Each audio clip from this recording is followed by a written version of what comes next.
Halo, selamat bergabung di Mega Series YT. Kita akan bahas lagi Magic 5 episode hari ini. Miranda pun merasa emosi kepada anak buahnya. Katakan jika anak buahnya tidak becus. Miranda takut semuanya bakal hancur jika Naura ingat kembali semua rahasianya Miranda. Miranda pun bakal mencari sendiri ke pondok pesantren itu. Abi Fajar saat itu sedang mengangkut barang-barang di pesantren itu. Tiba-tiba Miranda pun datang ingin ketemu dengan pengurus pesantren. Miranda pun tak sengaja melihat Mas Fajar. Miranda malas sekali jika bertemu kembali dengan Mas Fajar. Miranda pun merasa yakin jika Mas Fajar hanyalah pesuruh di pondok pesantren itu. Tiba-tiba sebuah mobil pick-up pun jalan sendirian karena sopirnya lupa memasang rem tangan. Miranda pun hampir ditabrak oleh mobil itu, namun untung saja Mas Fajar pun melihat Miranda. Mas Fajar pun berhasil menyelamatkan Miranda. Abi Fajar pun minta Miranda membuka matanya karena sudah aman. Dalam hatinya, Miranda pun berkata jika lagi-lagi Mas Fajar telah menyelamatkan Miranda. Miranda gengsi sekali dibantu oleh Mas Fajar. Miranda pun tak sengaja jatuh, namun untung saja Mas Fajar pun berhasil memegang Miranda.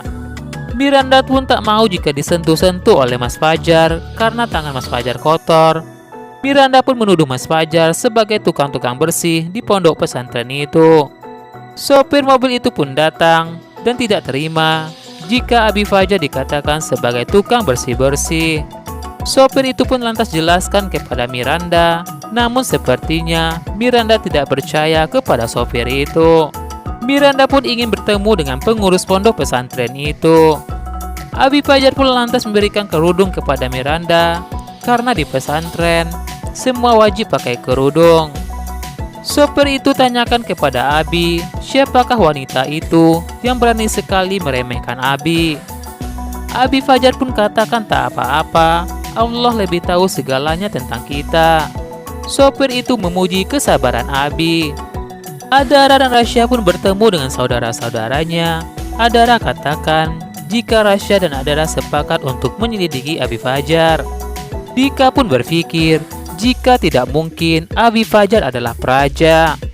Dika berkata tidak mungkin Om Praja serumit itu membuat sebuah pesantren dan belajar ilmu agama agar untuk menyerang mereka.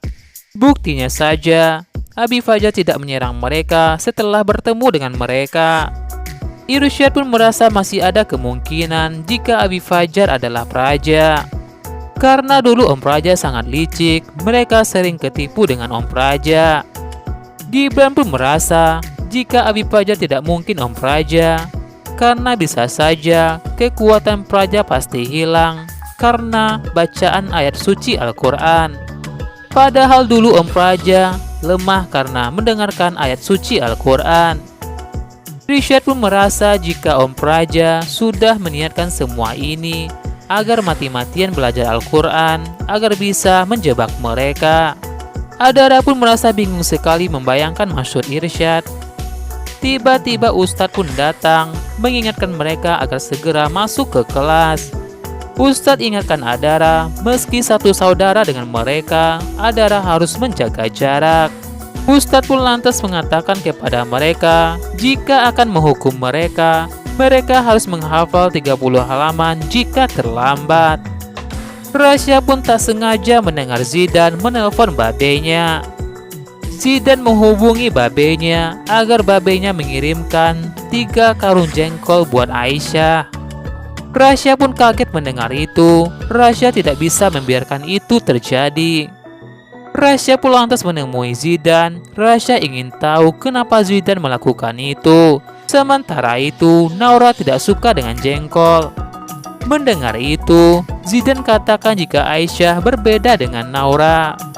Rasya juga katakan kepada Zidan, meskipun itu Aisyah, Aisyah juga tidak suka dengan jengkol. Zidan pun lantas berkata kepada Rasya, siapakah Rasya yang bisa mengatur Zidan? Tiba-tiba Zidan membayangkan membawa seserahan jengkol buat Abi Fajar dan Aisyah. Bahkan saat itu mereka makan bareng bertiga. Aisyah pun mau disuapin oleh Zidane, namun Abi Fajar menolaknya karena mereka belum muhrim. Abi Fajar pun minta Zidane untuk menyuapi dirinya. Abi Fajar pun memuji jengkol itu. Abi Fajar pun menerima Zidane sebagai menantunya Aisyah. Zidane pun berkata kepada Raisya jika Zidane telah membayangkan jika Abi Fajar telah menerima lamaran Zidane. Mendengar itu, Raisya pun lantas mual dengan ucapan Zidane bakal menjadi menantu idaman. Raisya pun tak bisa melarang Zidane. Raisya pun merasa heran kepada dirinya. Kenapa harus cemburu dengan Zidane? Karena Raisya bukan siapa-siapanya Aisyah.